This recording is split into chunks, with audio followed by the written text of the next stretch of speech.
ప్రభువైన యేసుక్రీస్తు వారి పరిశుద్ధ నామములో మీ అందరికీ శుభములు తెలియజేస్తూ ఈ వారం దేవుడు ఆయన వాక్యం ద్వారా మనతో మాట్లాడుచున్న మాటలను శ్రద్ధగా ధ్యానించుకుందాం. మరి మన జీవితంలో దేవుడు అనేకమైన నూతన కార్యాలు జరిపిస్తుంటుండగా మన లైఫ్లో ఒక క్రొత్త సంవత్సరంలోనికి ప్రవేశించేటప్పుడు లేక బర్త్డే సెలబ్రేట్ చేసుకున్నప్పుడు ఈ సంవత్సరం నాకు చాలా ఫలవంతంగాను ఆశీర్వాదంగాను దీవెనగాను ఉండాలి అని మనం ఆశపడుతూ ఉంటాం. మన జీవితం ఆశీర్వాదకరంగాను అభివృద్ధికరంగాను ఉండాలి అంటే మనకు కావాల్సింది ఏంటి అని మనం చూసినట్లయితే అభివృద్ధి అనేది ఒక్క యాంగిల్లో అభివృద్ధి ఉంటే సరిపోదు. మనకి కుటుంబంలో అనారోగ్యం ఉంటే ఎంత ఆర్థికంగా మనం బాగున్నా సంతోషం ఉండదు. మరి అభివృద్ధి లేక దీవెనకరమైన జీవితము ఏ కోణాల్లో ఉండాలి అంటే ఆల్ యాంగిల్స్, అన్ని వైపులా కూడా మనకి శాంతి, సమాధానము, అభివృద్ధి ఉంటేనే మన లైఫ్ సంతోషంగా ఉంటుంది. అది ఎప్పుడు సాధ్యము అని మనం చూస్తే భక్తుడైన యోహాను గారు ఒక మాట అంటారు. యోహాను రాసిన 3వ పత్రికలో 2వ వచనంలో ఒక మాట ఉంటుంది. ప్రియుడా, నీ ఆత్మ వర్ధిల్లుచున్న ప్రకారము నీవు అన్ని విషయములలోనూ వర్ధిల్లి సౌఖ్యముగా ఉండవలనని నేను ప్రార్థించుచున్నానంటే అన్ని విషయాల్లో వర్ధిల్లాలి, అన్ని విషయాల్లో సౌఖ్యముగా సుఖముగా ఉండాలి అంటే దాని కండిషన్ ఏం పెట్టాడంటే నీ ఆత్మ వర్ధిల్లుచున్న ప్రకారము అంటారు. కాబట్టి దేవుని వాక్య ప్రకారంగా చూస్తే మనకి దేవుడు ఆయన పరిశుద్ధాత్మని మనకి ఎప్పుడైతే ఇస్తారో ఆ యొక్క పరిశుద్ధాత్మ మన జీవితంలో సమస్తమైన అభివృద్ధికి కారణమవుతాడు. పరిశుద్ధాత్ముడు మనలోనికి వచ్చినప్పుడు ఆయన మౌనంగా ఉండడు. మన అనారోగ్యాలతో దేవుని పరిశుద్ధాత్మ పోరాడతాడు. మన ఆర్థిక ఇబ్బందుల్లో మన తరపున ఆయన వ్యాజ్యమాడతాడు. మన శత్రువులతో ఆయన పోరాడతాడు. అన్ని విషయాల్లోనూ కూడా ఆశీర్వాదకరంగా ఆ పరిశుద్ధాత్మ దేవుడే మన పక్షాన వ్యాజ్యమాడతాడు. కాబట్టి మన జీవితంలో అన్ని విషయాల్లోనూ అభివృద్ధి చెందాలి అంటే పరిశుద్ధాత్మ దేవుని యొక్క సహాయము ద్వారా మాత్రమే అన్ని విషయాల్లో మనము ఆశీర్వాదకరంగాను ఫలవంతంగాను ఉండగలం. అయితే ప్రియులారా, ఆ యొక్క పరిశుద్ధాత్మ దేవుని యొక్క అభిషేకము మన మీదకి వచ్చినప్పుడు ఏం జరుగుతుంది అని చూస్తే యెషయా గ్రంథము 10వ అధ్యాయం 27వ వచనంలో మనం చూసినట్లయితే ఆ దినమున నీ భుజము మీద నుండి అతని బరువు తీసివేయబడును, నీ మెడ మీద నుండి అతని కాడి కొట్టివేయబడును, నీవు బలిసినందున ఆ కాడి విరగొట్టబడును. ఇక్కడ నీవు బలిసినందున అనే మాటని తెలుగు బైబిల్లో తప్పుగా ట్రాన్స్లేట్ చేశారు, తర్జుమా చేశారు. యాక్చువల్గా దాన్ని హీబ్రూ టు ఇంగ్లీష్లో ట్రాన్స్లేట్ చేసినప్పుడు దాన్ని అంటాడు బికాజ్ యు ఆర్ అనాయింటెడ్ అనే మాటను ఉపయోగిస్తారు ఇంగ్లీష్ బైబిల్లో. అనాయింటెడ్కి తెలుగులో అభిషేకింపబడినందున అనే మాట ఉండాల, బలిసినందున కాదు. కాబట్టి మన జీవితంలో దేవుని ఆత్మతో మనం అభిషేకింపబడినప్పుడు అటండి మన మెడ మీద ఉన్న ఏ కాడుందో, మన భుజాల మీద ఏ భారం ఉందో దాన్ని ప్రభు తొలగిస్తానంటున్నాడు. ఇప్పుడు మన కుటుంబాలు చూసుకున్నట్లయితే, మన వ్యక్తిగత జీవితాలు చూసుకున్నట్లయితే ప్రతి కుటుంబంలో ఏదో ఒక భారం ఉంటుంది, ఏదో ఒక కాడు ఉంటుంది. అన్ని బాగున్న వాడికి పాపం అనే కాడు ఉంటుంది. 119వ కీర్తన 133వ వచనంలో భక్తుడు అంటాడు కదా, ఏ పాపము నన్ను ఏలనువ్వకు ప్రభువా అంటాడు. ఏదో ఒక పాపం వాడిని పరిపాలిస్తూ ఉంటుంది. కొంతమందికి ఆర్థిక ఇబ్బందులు అనే భారం ఉంటుంది, కొంతమందికి అనారోగ్యములు అనే దీర్ఘకాల అనారోగ్యములు అనే ఉంటుంది. ఈరోజు నీ భుజముల మీద ఏ భారం ఉందో, నీ మెడ మీద నువ్వు మోయలేని ఏ కాడిని నువ్వు వేధిస్తున్నదో దేవుడు అంటున్నాడు ఆ కాడిని నేను విరగొట్టి నీ లైఫ్ని సంతోషకరంగా, ఆ భారాన్ని తొలగించి నీ లైఫ్ని తేలికగాను సమాధానకరంగా నేను ముందుకు నడిపించాలంటే నీవు అభిషేకింపబడాలి అనే వాక్యంలో చెప్పబడింది. అభిషేకింపబడాలి అంటే దేవుని ఆత్మను పొందుకోవాలి. ఆ యొక్క దేవుని ఆత్మ నేను పొందుకుని సమస్తమైనటువంటి ఇబ్బందుల నుంచి విడుదల పొందగలను అన్నప్పుడు ఆ దేవుని ఆత్మని ఎలా పొందగలమని అంటే ఓన్లీ త్రూ ప్రేయర్, ప్రార్థన ద్వారా మాత్రమే దేవుని ఆత్మను పొందగలం. ఎలాగా ప్రార్థన ద్వారా అంటే స్వయంగా యేసు ప్రభువే చెప్తున్నాడు. లూకా సువార్త 11వ అధ్యాయం 13వ వచనంలో చూసినట్లయితే పరలోకమందున్న మీ తండ్రి మీరు ఆయనను పరిశుద్ధాత్మను అడిగినట్లయితే ఆయన మీకు ఎంతో నిశ్చయముగా దాన్ని అనుగ్రహిస్తాడంటున్నాడు. ఖచ్చితంగా మీరు అడగండి. అడగడం అంటే ఏంటి? ప్రార్థన చేయడం. నీవు ప్రార్థన చేసి తండ్రి నీ ఆత్మను నాకు దయచేయి, ఈ అనారోగ్యంతో పోరాడే శక్తి నాకు లేదు, నీ ఆత్మ నాలోనికి వచ్చినప్పుడు నా అనారోగ్యంతో నీ పరిశుద్ధాత్మయే పోరాడి నాకు స్వస్థత ఇస్తారు. నా శత్రువులు బలమైన వారు అవ్వచ్చు, లేకపోతే నేను ఎదుర్కొంటున్న పాపము వద్దనుకున్న చేసేస్తున్నాను, నాలో సెల్ఫ్ కంట్రోలింగ్ పవర్ నాకు సరిపోవట్లేదు, నీ ఆత్మాభిషేకము ద్వారా ఈ యొక్క కాడి, ఈ భారము, ఈ యొక్క బలహీనతలు విరిగిపోతాయని నీ వాక్యం చెప్తున్నది. కాబట్టి నీ ఆత్మతో నన్ను బలపరచు ప్రభువా అని మనం ప్రార్థన చేసుకోవాలి. యేసు ప్రభు వారు గెత్సెమనే తోటలో ఆయన శిష్యులతో ఒక మాట అంటారు, మీరు ఒక గడియ అయినను ప్రార్థన చేయలేరా? మత్తయి సువార్త 26:40. దాని ఇంగ్లీష్ బైబిల్లో మనం చూసినట్లయితే, can't you pray for 1 hour? ఒక గంట ప్రార్థన చేయలేవా? ఈ యొక్క వాక్యం వింటున్న ప్రతి ఒక్కరికి కూడా నేను చెప్పేది అదే. మన లైఫ్లో రోజులో ఒక గంట మనం ప్రార్థనలో గడపగలిగే, ఆత్మీయంగా మనం ఎదిగితే కనుక, ఇంగ్లీష్లో ఒక సామెత ఉంటుంది, an apple A day keeps you away from doctor అన్నారు. రోజుకి ఒక యాపిల్ పండు తింటేనటండి నువ్వు డాక్టర్ దగ్గరికి వెళ్ళక్కర్లేకుండా, నీకు ఏ అనారోగ్యం రాకుండా ఆ యాపిలే నీకు ఆరోగ్యం ఇస్తుందని మన పెద్దలు చెప్తున్నారు. అయితే నేను చెప్తున్నాను, 1 hour prayer a day keeps you away from the Satan. నువ్వు రోజుకి ఒక గంట ప్రార్థన చేయి, సాతానుడు నీ దగ్గరికి రాకుండా దేవుడు నీకు కంచి వేస్తాడు. ఒకవేళ వాడు వచ్చినా వాడిని తరిమి కొట్టగలిగే శక్తిని దేవుడు నీకు ఇస్తాడు. ఒక గంట ఏకాంత ప్రార్థన. ప్రియమైన దేవుని సంగమా, ఈరోజు నేను మీకు చెప్పేది, ఒక గంట రోజుకి ప్రార్థన చేయడం మనం నేర్చుకోవాలి. ప్రపంచంలో అన్ని చర్చెస్ కన్నా ఎక్కువ మెంబర్స్ అటెండ్ అయ్యే చర్చ్ ఏది అంటే సౌత్ కొరియా దేశంలో ఒక చర్చ్ ఉంది. ఆ చర్చ్ పాస్టర్ గారి పేరు పాస్టర్ పాల్ యాంగి చౌ. ఆ యాంగి చౌ అనే పాస్టర్ గారిని మనం చూసినట్లయితే, ఆయన సంఘాన్ని చాలా కొద్ది మందితో ప్రారంభించిన సంఘము ఈరోజు ఎంత పెద్ద సంఘం అయిందంటే, ఆదివారం ఆ చర్చ్కి అటెండ్ అయ్యే వాళ్ళు 10 లక్షల మంది అటండి. ప్రియులారా, అంత పెద్ద సంఘాన్ని కట్టిన గొప్ప దైవ సేవకుడు ఒక చక్కటి మాట అంటారు, every Christian should pray 1 hour a day and every pastor should pray 3 hours a day. ఒక ప్రతి క్రైస్తవుడు రోజులో ఒక గంట ఏకాంత ప్రార్థన చేసి తీరవలసిందే. ఒక పాస్టర్, ఒక సువార్థికుడు కనీసం 3 గంటలు అతడు తన మోకాళ్ళ మీద తన ప్రార్థనలు గడపాలి. గమనించండి, ప్రార్థనకు మించిన బలమైన ఆయుధము, సాధనము ఇంకొకటి లేదు. ఈ వాక్యాన్ని ధ్యానిస్తున్న మనం అందరం కూడా తెలుసుకోవాల్సింది, ఒక క్రైస్తవ విశ్వాసిగా నేను రోజుకి ఒక గంట కనుక నేను ప్రార్థన చేయగలిగితే నేను అప్పుడే సక్సెస్ఫుల్ క్రిస్టియన్గా నేను చెప్పగలను అని ఒక నిర్ణయం తీసుకుందాం.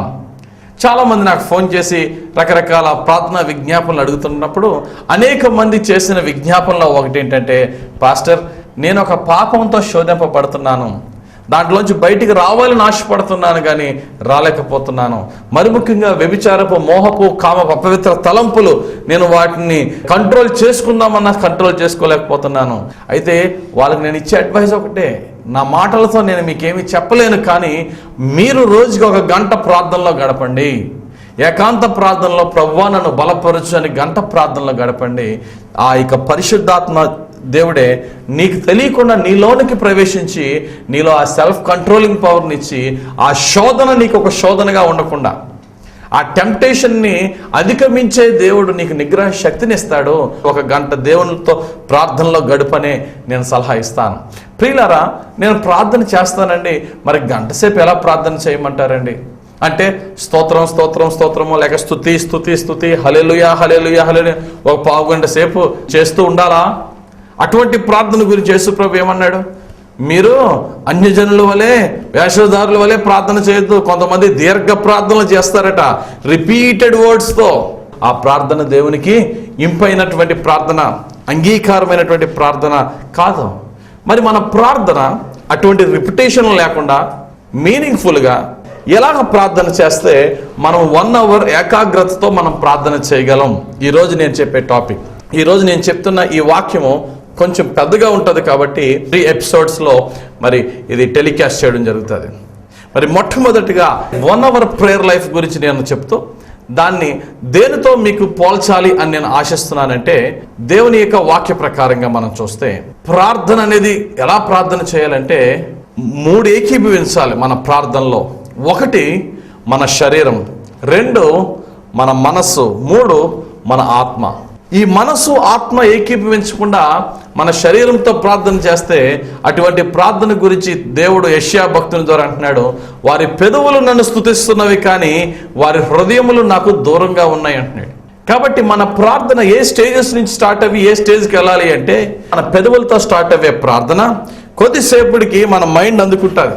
కొంతమంది ప్రార్థన చేస్తారు, పొయ్యి మీద ఏం పెట్టానో అని ఆలోచిస్తారు. కొంతమంది ప్రార్థన చేస్తారు, ఏమైనా పనిలైనా మర్చిపోయిన ఆఫీసులోని ఆలోచన చేస్తూ ఉంటాం. అది వాళ్ళు వీళ్ళని కాదు, మనం అందరం చేసే బలహీనతే. కానీ మన ప్రార్థనలో ఫస్ట్ పెదవులతో స్టార్ట్ అయినప్పటికీ కొద్దిసేపటికి మన మైండ్ కూడా ఏకీభవించాలి.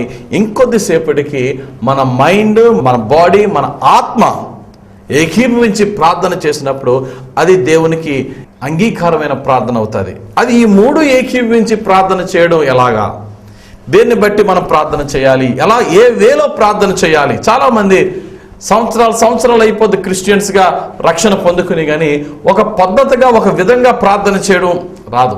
ఈరోజు ఏ విధంగా ప్రార్థన చేస్తే అది దేవునికి అంగీకారం అనేది మనం చూస్తే, దేవుడు ఆయన సేవకుడైన మోషేకి దేవుని యొక్క ప్రత్యక్ష గుడారము ఎలా కట్టాలి అని దేవుడు ఒక నమూనాని చెప్పాడండి. ప్రత్యక్ష గుడారం అంటే ఆ వర్డ్లోనే మనకు అర్థం తెలిసిపోతుంది. దేవుని యొక్క ప్రత్యక్షత, నేను నీకు నా యొక్క కౌన్సిలింగ్ నేను నీకు ఇచ్చి నీతో మాట్లాడే ఆ యొక్క స్థలము, నా మహిమ, నా సన్నిధి నీకు నువ్వు చూసే స్థలము అని చెప్పి ప్రత్యక్ష గుడారం ఈ విధంగా కట్టాలన్నాడు. ఏమండి, ప్రార్థన గురించి వాక్యం ధ్యానిస్తున్నప్పుడు ఈ ప్రత్యక్ష గుడారం గురించి ఎందుకండి అని మీకు ఒక సందేహం రావచ్చు. ఇదిగో నేను వాక్యం చెప్తుంటుండగా మోషేకు దేవుడిచ్చిన ఆ ప్రత్యక్ష గుడారము, ఇంగ్లీష్లో ట్యాబర్నాకిల్ అన్నారు. ఆ యొక్క ప్రత్యక్ష గుడారం ఏ విధంగా ఉంటుందో నమూనా మీకు చూపిస్తున్నాను. చూడండి, ఇక్కడ స్క్రీన్ మీద డిస్ప్లే అవుతుంది. ఆ యొక్క స్క్రీన్ మీద డిస్ప్లే అవుతున్న దాంట్లో దేవుడైన యెహోవా 3 భాగాలుగా తన యొక్క దేవాలయాన్ని, తన యొక్క ప్రత్యక్ష గుడారాన్ని, ఆ యొక్క ట్యాబర్నాకిల్ని 3 భాగాలుగా విభజించినట్టుగా మనం చూస్తున్నాం. ఆ 3 భాగాలు ఏంటంటే ఆవరణము, పరిశుద్ధ స్థలము, అతి పరిశుద్ధ స్థలము. ఇంగ్లీష్లో అన్నారు court, holy place and holiest of the holy. అతి పరిశుద్ధ స్థలం అన్నారు. ఇక్కడ దేవుని సన్నిధిలో ఎలా ప్రార్థనలు జరుగుతాయి, ఏ విధంగా జరుగుతాయని మనం చూస్తే, ఒక విశ్వాసి ప్రత్యక్ష గుడారం బయట నిలబడిన వ్యక్తి యొక్క ప్రార్థన దేవుని యొక్క అతి పరిశుద్ధ స్థలంలో ఉన్న ఆయన కరుణా పీఠం యొద్దకు చేరాలి ప్రార్థన. ఒకసారి ఆ యొక్క టెంపుల్ని ఎక్స్ప్లెయిన్ చేసుకుందాం. ఈ ప్లేస్ అంతటి ఆవరణం అన్నారు. ఆవరణము అంటే ఏ విశ్వాసి అయినా ఎవరైనా సరే ఇక్కడికి వచ్చి దేవునికి బలి అర్పించేవారు. రెండో భాగాన్ని పరిశుద్ధ స్థలం అన్నారు. ఈ పరిశుద్ధ స్థలం అంటే ఏంటంటే ఓన్లీ పాస్టర్లు మాత్రమే, యాజకులు మాత్రమే లోపలికి ఎంటర్ అవ్వాలా, ఇంకొకరు ఎవరు లోపలికి ఎంటర్ అవ్వకూడదు. ఈ 3వ ప్లేస్ మనం చూసినట్లయితే అతి పరిశుద్ధ స్థలం. ఇందులోకి ఎవరు వెళ్తారు అంటే ప్రధాన యాజకుడు మాత్రమే లోపలికి వెళ్ళేవారట.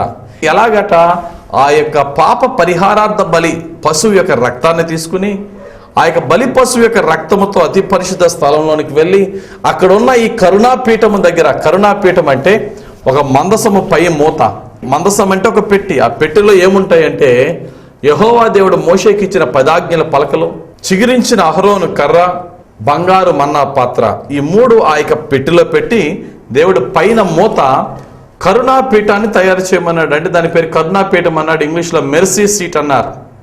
దాని మీద రెక్కలు విప్పిన 2 దేవదూతలు, కెరూబుల యొక్క రూపాన్ని అక్కడ పెట్టమన్నారు. దాన్ని కరుణాపీఠము అన్నారు. అంటే అక్కడికి వచ్చి ఈ యొక్క ప్రధాన యాజకుడు పరిశుద్ధమైన బలి పశువు యొక్క రక్తాన్ని ప్రోక్షించి ఇశ్రాయేలుల యొక్క పాపములు క్షమించమని దేవునికి విజ్ఞాపన చేసే ప్రార్థనా స్థలం అది, సంవత్సరానికి ఒకసారి. అయితే గమనించండి, దీన్ని ఒక ఉదాహరణగా తీసుకుని మన ప్రార్థనలు ఎక్కడ ప్రారంభించి ఎక్కడికి వెళ్ళాలి అని మనం చూస్తే, మన ప్రార్థన ఈ ఆవరణము బయట 3 భాగాలని చెప్పాను కదా, అతి పరిశుద్ధ స్థలము, పరిశుద్ధ స్థలము, ఆవరణము. ఈ ఆవరణము బయట ప్రారంభించిన మన ప్రార్థన అతి పరిశుద్ధ స్థలములో కరుణాపీఠం యొద్దకు చేరినప్పుడు కరుణగల దేవుడు మన ప్రార్థన ఆలకించి మన అవసరతలన్నీ తీరుస్తాడు. ఇప్పుడు ప్రత్యక్ష గుడారాన్ని మన మనసులో పెట్టుకుని ప్రార్థన చేస్తే, ఈ యొక్క ప్రత్యక్ష గుడారము 3 భాగాలకి 3 గేట్లు ఉన్నాయండి. మొట్టమొదటిగా ఆ యొక్క ఆవరణం యొక్క గుమ్మంలోనికి వెళ్ళడానికి ఒక గేటు, ఆ గుమ్మంలోంచి లోపలికి వచ్చిన తర్వాత పరిశుద్ధ స్థలంలోనికి వెళ్ళడానికి ఒక గేట్, అంటే ఒక తెర, అక్కడి నుండి అతి పరిశుద్ధ స్థలంలోనికి వెళ్ళడానికి మరొక తెర. ఈ 3 గేట్లు దాటుకుని లోపలికి వెళ్ళాలి. ఇప్పుడు మనము ఆత్మ సంబంధంగా మనం ప్రార్థన చేస్తున్నాం. మన ప్రార్థన ప్రారంభించి తండ్రి అని ప్రారంభించి మొట్టమొదటగా ఆయన ఆలయం యొక్క గేటు లోపలికి మనం ప్రవేశించాలి అంటే ఏ విధంగా మనం ప్రవేశించాలి అంటే మన ప్రార్థన ఏ విధంగా స్టార్ట్ చేయాలి? మన ప్రార్థన ఆవరణము బయట ఉన్న గుమ్మాలు దాటి లోపలికి వెళ్ళాలి. ఆ తర్వాత రెండో భాగమైనటువంటి పరిశుద్ధ స్థలము తెర దాటుకుని వెళ్ళాలి. ఆ తర్వాత మూడో స్థలమైనటువంటి అతి పరిశుద్ధ స్థలాన్ని దాటుకుని దేవుని కరుణాపీఠం యొద్దకు చేరాలి. అంటే 3 గేట్స్ ఉన్నాయి ఇక్కడ. ఈ 3 గేట్స్కి మీకు 3 తాళపు చెవులు ఇస్తున్నాను. ఉదాహరణకు చూడండి, ఈ కీ మనం చూసినట్లయితే కీ ఎందుకు ఉపయోగిస్తాం? తాళపు చెవి ఎందుకు ఉపయోగిస్తామంటే మూసి ఉన్న ద్వారాల్ని తెరవడానికి, లాక్స్ ఓపెన్ చేయడానికి. మన ప్రార్థన ఈ 3 గేట్లు దాటుకు వెళ్ళాలంటే 3 గేట్స్కి 3 కీస్ ఇస్తున్నాను. మొట్టమొదటి గేట్ దాటుకుని వెళ్ళాలి అంటే, ఆ ప్రార్థన గేట్ దాటుకుని వెళ్ళాలంటే ఎలా దాటాలి? కృతజ్ఞతలతో ఆయన గుమ్మములలోనికి ప్రవేశించండి అంటున్నాడు. రెండవ కీ చెప్తున్నాను. ఆ యొక్క గుమ్మములోనికి ప్రవేశించిన తర్వాత పరిశుద్ధ స్థలమైన దేవుని ఆవరణంలోనికి ప్రవేశిద్దాం. కీర్తన గ్రంథంలో 100వ కీర్తన 4వ వచనంలో మనం చూస్తే, కృతజ్ఞత అర్పణలు చెల్లించుచు ఆయన గుమ్మములలో ప్రవేశించుడి, కీర్తనలు పాడుచు ఆయన ఆవరణములలో ప్రవేశించుడి. ఫస్ట్ గుమ్మంలోను ప్రవేశించాలంటే ఎలాగంటే కృతజ్ఞతలతో ప్రారంభించు. కృతజ్ఞతలు నువ్వు చెప్పినప్పుడు మొట్టమొదటి గుమ్మం ఓపెన్ అవుతుంది.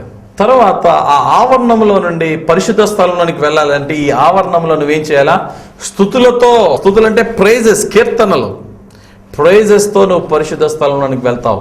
కాబట్టి ఆవరణానికి ఒక గేటు, పరిశుద్ధ స్థలానికి ఒక గేటు, అతి పరిశుద్ధ స్థలానికి మరో గేటు. ఈ 3 గేట్లకి 3 కీస్ ఏంటంటే, మొట్టమొదటి గేట్ ఓపెన్ అవ్వాలంటే కృతజ్ఞతలు, రెండవ గేట్ ఓపెన్ అవ్వాలంటే స్థుతులు ప్రైజెస్, మూడవ గేట్ ఓపెన్ అవి అతి పరిశుద్ధ స్థలంలోనికి వెళ్ళాలంటే వర్షిప్, ఆరాధన. ఈ 3 కూడా మన ప్రార్థనలో ఖచ్చితంగా ఉండాలి. అప్పుడు మన ప్రార్థన విజ్ఞాపనలు పెట్టాలి. ఉదాహరణకి బాప్తిస్మమిచ్చే యోహాను గారట ఆయన శిష్యులకి ప్రార్థన చేయడం ఎలాగో నేర్పించారట. అది తెలుసుకున్న యేసు ప్రభు శిష్యులు వచ్చి యేసు ప్రభుతో అంటున్నారు, యోహాను గారు ఆయన శిష్యులకి ప్రార్థన నేర్పించారు ప్రభువా, నీవు మాకు ప్రార్థన నేర్పించవా అంటే యేసు ప్రభు కూడా ఆయన శిష్యులకి నేర్పించారు. అదే మనం చేస్తే పరలోక ప్రార్థన. ఆ పరలోక ప్రార్థనలో ఒక ఉదాహరణ తీసుకుంటే, పరలోకమందున్న మా తండ్రి అన్న వెంటనే మా అనుదిన ఆహారం మాకు దయచేయి అన్నాడండి. అక్కడ అనుదిన ఆహారం దయచేయి అనేది మన డైలీ నీడ్, అది అవసరత. పరలోకమందున్న మా తండ్రి అన్న వెంటనే మా అనుదిన ఆహారం మాకు దయచేయడం లేదు. పరలోకమందున్న మా తండ్రి, నీ నామము పరిశుద్ధపరచబడును గాక, నీ రాజ్యం వచ్చును గాక, నీ చిత్తము పరలోకమందు నెరవేరుచున్నట్లు భూమి మీద నెరవేరును గాక, మా అనుదిన ఆహారం నేడు మాకు దయచేయి. అంటే మన నీడ్ని ఎక్కడ పెట్టాడు? ముందు ఈ స్తుతులు కృతజ్ఞతలు ఇవి అయిన తరువాత మన అవసరతను పెట్టినట్టుగా మనం చూస్తున్నాం. చాలా జాగ్రత్తగా గమనించాలి. మన ప్రార్థనలో కృతజ్ఞతలు స్తుతులు లేకపోతే మన ప్రార్థన దేవునికి అంగీకారంగా ఉండదు. చాలా మంది కృతజ్ఞతలన్నా స్తుతులన్నా 2 ఒకటే కదండి అనుకుంటారు. చాలా డిఫరెన్స్ ఉంది. దేవుని యొక్క ప్రత్యక్ష గుడారం 3 భాగాలని చెప్పాను. 3 భాగాల్లో దేవుని యొక్క 3 క్వాలిటీస్ని ఇక్కడ వివరించవచ్చు. ముందు ఆవరణము, తర్వాత పరిశుద్ధ స్థలము, తర్వాత అతి పరిశుద్ధ స్థలం అన్నాం. ఆవరణం వచ్చేటప్పటికి దేవుని మంచితనం బట్టి దేవునికి కృతజ్ఞతలు చెప్పాలి. పరిశుద్ధ స్థలం వచ్చేటప్పటికి దేవుని గొప్పతనం, ఆయన గొప్పతనం బట్టి ఆయన స్తుతించాలి. అతి పరిశుద్ధ స్థలం వచ్చేటప్పటికి దేవుని పరిశుద్ధత, ఆయన పరిశుద్ధతను బట్టి ఆయన ఆరాధించాలి. ద గుడ్నెస్ ఆఫ్ గాడ్, రెండవదిగా ద గ్రేట్నెస్ ఆఫ్ గాడ్, మూడవదిగా the holiness of God. The goodness of God అంటే దేవుని మంచితనం, ఆయన మన పట్ల చూపిన ఆయన మంచితనం ఏంటి, ఆ మంచితనంలోనే మనం ఏమి పొందుకున్న ప్రతి దాన్ని బట్టి ముందు కృతజ్ఞతలతో గుడ్నెస్ ఆఫ్ గాడ్ని అక్నాలెడ్జ్ చేస్తూ ఆయన మంచితనాన్ని బట్టి దేవుని గణపరచాలి, కృతజ్ఞతలు చెల్లించాలి. తర్వాత greatness of God. Greatness of God అంటే ఆయన గొప్పతనాన్ని బట్టి ఆయన స్తుతించాలి. ఉదాహరణకి కృతజ్ఞతకి స్తుతికి తేడా చెప్తున్నాను. నా అప్పు ఆయన తీర్చాడు అనుకోండి, నా అప్పు తీర్చవు ప్రభువా నీకు వందనాలంటే అది కృతజ్ఞతలు కానీ స్తుతి కాదు. స్తుతి అంటే ప్రభువా నువ్వు మహిమైశ్వర్యం కలిగిన వాడువు, నువ్వు ఎటువంటి వారినైనా పైకి లేపే దేవుడవు నాయనా, అది స్తుతి. అంటే దేవుని గొప్పతనాన్ని వివరించేది స్తుతి. మన ప్రార్థన చేసేటప్పుడు కృతజ్ఞత లేకుండా ప్రార్థన చేయకూడదు మనం. ఉదాహరణకి ఈరోజు మన అనుదిన ప్రార్థనలో నిన్నటి నుంచి ఈరోజు వరకు మనకి జరిగిన విషయాలు ఒక 5 విషయాలు జరిగినాయి అనుకోండి. ఆ 5 విషయాల్లో 4 మనకి నష్టకరమైనవే జరిగినాయి అనుకోండి, ఒకటే లాభకరమైనది జరిగింది అనుకోండి. ఇప్పుడు మనం 1 hour ప్రేయర్ స్టార్ట్ చేసినప్పుడు మొట్టమొదటగా మనం చెప్పవలసింది ఏంటంటే, వచ్చిన 4 కష్టాలను మనం పక్కన పెట్టి జరిగిన ఒక్క మేలును బట్టి ప్రభువా ఈ విషయంలో నాకు సహాయం చేసినందుకు వందనాలు, దాంతో స్టార్ట్ చేయాలి. ఒకవేళ 5 నాకు నష్టాలే జరిగినాయి అనుకోండి, అప్పటికీ నువ్వు థ్యాంక్స్ గివింగ్తోనే చేయి. ఎలాగా? ప్రభువా ఇన్ని కష్టాల మధ్య నీకు ప్రార్థన చేయడం ఒక అవకాశం ఇచ్చావు ప్రభువా, నీకు వందనాలు. అది కృతజ్ఞత. కాబట్టి మన ప్రార్థన దేవుని ఆలయం యొక్క జస్ట్ గుమ్మం దాటాలి అంటే కృతజ్ఞతలతో ప్రారంభిద్దాం. అందుకనే ప్రార్థన చేయడం ఎలాగా అనేది విషయంలో భక్తుడైన పౌలు ఫిలిప్పీలకి చక్కటి మాట అంటాడు. చూడండి, ఆ మాట చూద్దాం. ఫిలిప్పీలకి రాసిన పత్రిక 4వ అధ్యాయం 6వ వచనంలో, దేనిని గూర్చియు చింతింపకుడి గాని ప్రతి విషయములోనూ ప్రార్థనా విజ్ఞాపనముల చేత కృతజ్ఞతాపూర్వకముగా మీ విన్నపములు దేవునికి తెలియజేయుడి. మనం ఎలా సబ్మిట్ చేయాలో మన విన్నపాలంటే కృతజ్ఞతాపూర్వకముగా మీ విజ్ఞాపనలు తెలియచేయండి అంటున్నాడు. కృతజ్ఞత లేకుండా విజ్ఞాపన తెలియచేయకూడదు దేవునికి.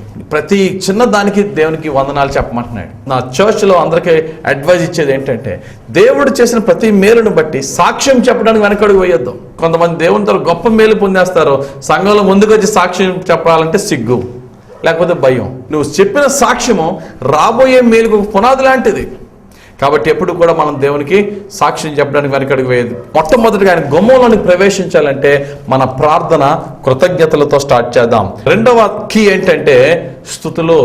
ఈ సృష్టిలో దేవుడు 2 దగ్గర నుంచే స్తుతులు కోరుకుంటున్నాడండి. ఆ 2 దేవుణ్ణి ఎదిరిస్తున్నారు. ఒకటి దేవదూతలకి, 2 మనుషులకి. పరలోకములో నిత్యము దివారాత్రులు పరిశుద్ధుడు పరిశుద్ధుడు పరిశుద్ధుడు అని దేవదూతలు స్తుతిస్తున్నట్టుగా ప్రకటన గ్రంథం 4వ అధ్యాయం 8వ వచనంలో మనం స్పష్టంగా చూస్తున్నాం. ఈ భూమి మీద మనుషులు దేవుని స్తుతించాలని దేవుడు ఆ మనుషుల యొక్క స్తుతుల కొరకు ఎదురు చూస్తున్నాడు. అందుకని 8వ కీర్తన అంటున్నాడు, నువ్వు చంటి పిల్లల యొక్కయో బాలుడి యొక్కయో స్తుతుల మీద ఆసీనుడు, స్తుతులను ఒక సింహాసనంగా చేసుకున్న నా తండ్రి అని దావీదు దేవుని స్తుతిస్తున్నాడు. మన పరమ తండ్రి అయినటువంటి దేవుడు బంగారం కాదు, వజ్రాలు కాదు, ప్లాటినం కాదు. ఆయనకు ఒక చైర్ని ఇంట్లో, నా ఇంట్లో మనం తయారు చేయాలి అంటే మన స్తుతులే ఆయనకు ఒక చైర్. అందుకనే కీర్తనకారుడు అంటాడు 118వ కీర్తన 15వ వచనంలో, నీతిమంతుల గుడారములలో రక్షణను గూర్చిన సునాదము వినబడును. ప్రైజెస్. దేవుని స్తుతిస్తూ ఉన్నప్పుడు ఈ స్తుతుల్నే నేను ఒక సింహాసనంగా, ఒక చైర్గా నేను చేసుకుంటాను అంటున్నాడు దేవుడు. కాబట్టి దేవునికి స్తుతులు చెల్లించాలా. అందుకని అంటాడు, నీవు గుమ్మముల్లోనికి వెళ్ళేటప్పుడేమో కృతజ్ఞతలతో రా, ఆయన ఆవరణంలోనికి ఎంటర్ అవుతున్నప్పుడు లోపలికి స్తుతులతో కీర్తనలతో ఎంటర్ అవ్వు. సాధారణంగా మన ప్రార్థనలో 1 గంట ప్రార్థనలో ఒక 30 గంట మన అప్లికేషన్లే ఉంటాయి. పావు మాత్రమే దేవుని స్తుతిస్తున్నామేమో, ఒక్కొక్కసారి అది కూడా ఇవ్వం దేవునికి. కానీ నేను ఈరోజు అంటాను, మన ప్రార్థన 3 భాగాలు. దేవునికి కృతజ్ఞతలు, స్తుతులు, ఆరాధన ఉంటే 1 భాగమే మనకి కావాల్సిన ఆయన్ని అడగడం నేర్చుకోవాలి. ఈ స్తుతులు ఎంత ఎక్కువగా చెల్లిస్తే అంత ఎక్కువగా మనం ఆశీర్వదింపబడతాం. కాబట్టి మన ప్రార్థనలో ముందు కృతజ్ఞతతో ప్రారంభించి ఆ తర్వాత దేవుని స్తుతించాలి. 3వ కీ, అతి పరిశుద్ధ స్థలంలోనికి వెళ్ళవలసిన కీ ఏంటి అంటే ఆరాధన. ఒక పాపాత్మురాలైనటువంటి ఒక సమరయ స్త్రీ యేసు ప్రభుని అంటది, అయ్యా దేవుని యొక్క సన్నిధి, దేవుడు ఎక్కడున్నాడు? యెరూషలేములో ఉన్నాడా? అదే కొండ మీద ఉన్నాడా? దేవాలయంలో ఉన్నాడా? అని రకరకాలుగా ప్రశ్నలు అడుగుతున్నప్పుడు యేసు ప్రభు ఆమెకు ఒక్క ఆన్సర్ చెప్పాడు అంతే. నువ్వు కొండ మీద ఎక్కితే దేవుడు దొరుకుతాడా, లేకపోతే దేవాలయంలో ఉంటాడా ఏంటి కాదు, జస్ట్ సింపుల్ ఆన్సర్ అన్నాడు అంతే యేసయ్య. ఏంటట? ఆత్మతోనూ సత్యముతోనూ ఎవరైతే ఆయనకి ఆరాధన చేస్తారో అక్కడే ఆయన ఉన్నాడట. కాబట్టి ఆరాధన అనేటప్పటికండి ఏమేమి యాడ్ అవ్వాలట? ఆత్మ, సత్యము. ఇందాక చెప్పాను 3 కలవాలని చెప్పాను. 1 బాడీ, 2 మైండ్, 3 సోల్. 3వ తాళపు చెవి ఆరాధన అయితే ఈ ఆరాధనలో ఏమి యాడ్ అవుతుందండి? ఆత్మ ఆరాధిస్తుంది. నీ దేవుడైన యెహోవా నీ తండ్రి ఆత్మ అయి ఉన్నాడు కనుక నీ ఆత్మతో ఆరాధన చేయి. 2వ భాగములో స్తుతి, ప్రైజెస్. స్తుతి అనిచ్చేటప్పటికి ఆయన గొప్పతనాన్ని వివరించాలి. ఆయన గొప్పతనం ఏంటి అని మనం వివరించాలి అంటే మన మైండ్ పనిచేయాలి. బైబిల్ ఏమని చెప్తుంది, ఆయన గొప్పతనం వివరిస్తుంది, అది మనం తెలుసుకుని దాన్ని బట్టి మనం దేవుని స్తుతించాలి. కాబట్టి ప్రియమైన దేవుని సంగమా, ఈరోజు మీకు నేను చెప్పే వాక్యం, ఆవరణము బయట ప్రారంభించిన మన ప్రార్థన అతి పరిశుద్ధ స్థలంలో కరుణాపీఠం యొద్దకు వెళ్ళాలి అంటే మన ప్రార్థనలో 3 భాగాలు అన్నాను. ఈ 3 భాగాలకి 3 గేట్స్కి 3 తాళం అన్నాను, 3 కీస్ చెప్పాను. ముందు కృతజ్ఞతలు ఉండాలా, తర్వాత స్తుతి ఉండాలా, ఆ తర్వాత ఆరాధన ఉండాలా. 4వ భాగముగా మన విన్నపాలు పెట్టాలి. ఇంతగా నువ్వు దేవుని స్తుతించి ఆరాధించి కృతజ్ఞతలు చెల్లించిన తర్వాత నీవు చెప్పే ప్రతి విజ్ఞాపన దేవునికి ఇంపైన సువాసనగా ఉంటుంది, దేవునికి అంగీకారంగా ఉంటుంది. ఈరోజు దేవుణ్ణి అడుగుదాం, ప్రభువా నా ప్రేయర్ లైఫ్ని డెవలప్ చేయి, నా ప్రార్థనా జీవితాన్ని బలపరచు, నీ పాదాల యొద్ద మోకాళ్ళు ఉన్ని 1 గంట రోజుకి నేను ప్రార్థన చేయాలని ఆసక్తి కలిగి ఉన్నాను, ఈ ఆసక్తిని నెరవేర్చు ప్రభు అని అడుగుదాం. కొంతమంది అంటారు, ఉదయమే లెగిసిన వెంటనే ప్రార్థన చేయాలండి, లేక ఎప్పుడు ప్రార్థన చేయాలండి అంటారు. నేను ఒకటి అంటా, ఉదయము మధ్యాహ్నం రాత్రి సంబంధం లేదు. సమయం ఉన్నప్పుడు సెల్ ఫోన్ని కంప్లీట్గా సైలెంట్లోకి పెట్టి ఏ డిస్టర్బెన్స్ లేకుండా 1 అవర్ నేను దేవునితో సమయం గడిపే సమయం ఇది అని నీవు దేవునికే నువ్వు ఆ గంటనిచ్చి నువ్వు ప్రార్థన చేయి, ఏ గంట అయినా దేవుడు వింటాడు. కాబట్టి సమయంతో సంబంధం లేదండి. దేవుని దగ్గర ఒక నిర్ణయం తీసుకుందాం, ప్రభువా ఈ రోజు నుండి రోజుకి 1 గంట నీతో నేను గడుపుతా, ఆ గంటలో నా జీవితంలో నువ్వు చేసిన మేళ్లను జ్ఞాపకం చేసుకుని నీ కృతజ్ఞతలు చెప్తాను. నువ్వు ఎంత గొప్పవాడవో నాకు వాక్యం, నేను తెలుసుకున్న వాక్యాన్ని బట్టి నిన్ను స్తుతిస్తాను. ఆత్మతోనూ ఏమీ అబద్ధం లేకుండా సత్యముతోనూ నిన్ను ఆరాధిస్తాను. ఆరాధన అనేటప్పటికీ దేవుని పరిశుద్ధాత్ముడే మన ద్వారా ఆ యొక్క కార్యం జరిపిస్తాడు. ఆరాధనలో ఎన్ని మార్గాల ద్వారా మనం ప్రయత్నించినా సాల్వ్ అవ్వని ప్రాబ్లంకి మనం దేవునికి అలా ఆరాధన చేస్తూ, ప్రభువా ఇదిగో నా సమస్య, నేను మౌనంగా ఉంటాను, నువ్వు నాతో మాట్లాడు ప్రభువా. ప్రార్థన ప్రారంభంలోనే మన పెదాలకి ఎక్కువ పని చెప్పాలా. ఎప్పుడైతే మన బాడీ స్టార్ట్ చేస్తుందో ప్రేయర్, కొద్దిసేపటికి మన మైండ్ అందుకుంటుంది. ఆ తర్వాత ఇంకా కొద్దిసేపటికి వర్షిప్లో మనకి తెలియకుండానే మన ఆత్మతో కంప్లీట్గా దేవుని ఆరాధన చేస్తాం. అప్పుడు ఈ లోక సంబంధమైన ఆలోచన మనకి రాకుండా అప్పుడు దేవుని ఆలోచనలు మనం ఇన్వైట్ చేస్తాం. ఆ మూమెంట్లోనే దేవుడు మనకు కౌన్సిలింగ్ ఇస్తాడు. మై డియర్ సన్, నా కుమారుడు నువ్వు ఇది చెయ్యి. నీ భుజం కొట్టి దేవుడు నీతో స్వరంతో మాట్లాడడం కాదు, ఆ మూమెంట్లో ప్రభు నీకు ఇచ్చే ఆలోచనని ప్రార్థన అయిపోయిన వెంటనే మర్చిపోకూడదు. ఇమ్మీడియట్గా మర్చిపోకుండా నువ్వు రాసుకోవడమో, గుర్తుపెట్టుకుని మరలా దాన్ని ఏ విధంగా ఇంప్లిమెంట్ చేయాలని దాని గురించి నువ్వు వర్కౌట్ చేయడమో చేయి. మన ప్రార్థనలో మొట్టమొదటిగా కృతజ్ఞతలు ఉండాలని, తర్వాత స్తుతి ఉండాలని, తర్వాత ఆరాధన ఉండాలని, వీటి ద్వారా 3 గేట్లు ఓపెన్ అవి లోపలికి వెళ్ళగలమని ఈరోజు మనం ధ్యానించుకుందాం. నెక్స్ట్ ఎపిసోడ్లో లోపలికి వెళ్ళినప్పుడు మన ప్రార్థన ఎలా ఉండాలనేది ధ్యానించుకుందాం. ఈ యొక్క 3 ఎపిసోడ్స్లో ఈ ప్రసంగాన్ని నేను చెప్తున్నాను. 3 భాగాల్ని కరెక్ట్గా వినండి, విని మీ ప్రార్థనలు ఇంప్లిమెంట్ చేయండి. ఖచ్చితంగా రిపిటేషన్స్, ఒకే పదాన్ని అస్తమాలు చెప్పక్కర్లేకుండా అద్భుతమైన ప్రార్థన ప్రభు మీకు నేర్పిస్తాడు. ఆ ప్రార్థన ప్రకారంగా మీరు చేసినప్పుడు మనం దీవింపబడతాం, పరిశుద్ధపరచబడతాం. ఇందాక చెప్పాను కదా, ఈ ప్రార్థన దేవుని ఆత్మను మన మీదకి వచ్చే విధంగా చేసినప్పుడు ఆ దేవుని ఆత్మ అభిషేకము మన మెడ మీద ఉన్న కాడి విరగొడుతుంది, మన భుజాల మీద ఉన్న బరువు తొలగిస్తుంది. అప్పుడు మన జీవితాలు సమాధానకరంగాను నెమ్మదిగాను ఉంటాయి. ఎటువంటి ఇబ్బందుల్లో నుంచన్నా ప్రార్థన ద్వారా మనం సంపాదించుకునే ఆత్మాభిషేకము మనల్ని పైకి లేపి గొప్ప చేస్తాడు. దేవుడు తన పరిశుద్ధ వాక్యం దీవించి మనందరి జీవితంలో నెరవేర్చునుగాక. ఆమెన్. ప్రార్థన చేసుకుందాం. ప్రేమ నమ్మకమైన మా ప్రియ యేసయ్య, అత్యున్నత సింహాసనాసీనుడు అయిన మా పరమ తండ్రి, మా త్రియేక దేవ పరిశుద్ధాత్ముడా, మీకు వందనాలు. ఈ శ్రేష్టమైన సమయంలో తండ్రి, రోజుకు 1 గంట ప్రార్థన చేసుకునే అంశాన్ని మేము ధ్యానించుకున్నాం. మేమందరము కూడా ఒక బలమైన నిర్ణయం తీసుకుని రోజులో 1 గంట ఏకాంత ప్రార్థనలో గడపాలని, ఈ ప్రార్థన ద్వారా నీ అభిషేకాన్ని పొందుకుని మా సమస్తమైనటువంటి కాడులు బరువుల నుంచి మేము విడుదల పొంది నెమ్మదితో సమాధానంతో పరిశుద్ధంగా నేను సేవించి నీలో ఆనందించాలని ఆశపడుతున్నాం. వాక్యం విన్న ప్రతి ఒక్కరిను నీ యొక్క వాక్కుతో నీవే తాకమని కోరుచు. ఈ యొక్క టీవీ ప్రోగ్రాం దీవించి ఈ వాక్యం విన్న ప్రతి ఒక్కరిని నీ పరిశుద్ధాత్మలో ఫలింపచేసి ప్రార్థనా యోధులుగా తీర్చిదిద్దబడుటకు సహాయం చేయమని యేసయ్య మహిమగల నామములోనే ప్రార్థించి మమ్మల్ని అందరినీ మీకు అప్పగించుకొనిచున్నాము. పరమందాసీనుడు అయిన మా పరమ తండ్రి. ఆమెన్. God bless you.